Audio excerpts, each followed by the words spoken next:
Switzerland is often discussed as one of the few neutral nations in the Second World War. Much like Sweden, it managed to spare its civilian population much of the horrors of the Second World War. So why and how did the Allies bomb them? Today's video seeks to answer this question. Before we get started, please do leave a like and a subscribe, as it really does help a small channel like mine. The first and most devastating incident occurred on April 1st, 1944, when a group of American B-24 bombers dropped their bombs on the Swiss town of Schaffhausen, killing 40 civilians and destroying large parts of the town. Around 400 explosive bombs and firebombs were dropped in just 40 seconds, flattening entire city blocks, destroying 67 buildings, and leaving 465 people homeless. Over 1,000 people lost their jobs as factories were reduced to rubble, and even cultural landmarks and priceless artworks were not spared from the destruction. But Schaffhausen wasn't the only time Swiss neutrality was violated. Just months later, in December 1944, American bombers dropped bombs again, this time hitting the cities of Basel and Zürich.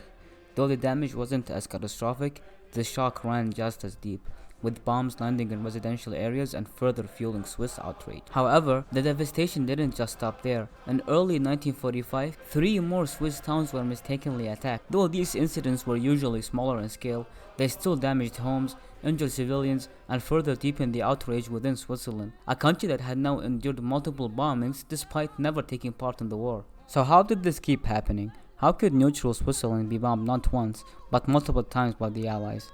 The answer lies in the chaos of aerial warfare at the time. Navigation technology in the 1940s was very primitive by today's standards. Pilots relied heavily on visual landmarks, basic radio signals, and rough estimates of speed and direction to figure out where they were, methods that could easily fail in bad weather or poor visibility. During bombing raids deep into southern Germany, Allied pilots often flew near Swiss airspace and under pressure from fuel limits, enemy fire, or thick cloud cover. Some mistakenly believed they were over German targets. And to make matters worse, Swiss towns, many of them industrial and located near the border, looked similar to German cities from the air, especially through clouds or fog, and once a formation of bombers committed to a drop, it was often impossible to turn back. The Swiss, unsurprisingly, did not take these violations lightly. In the wake of the bombings, the Swiss government filed formal protests with both the United States and Britain, demanding accountability. Anti-aircraft defenses along the borders were strengthened, and Swiss fighter pilots were ordered to intercept any intruding aircrafts. In some cases, they even opened fire on Allied planes to make their neutrality unmistakably clear. Though the Allies claimed the bombings were incidental,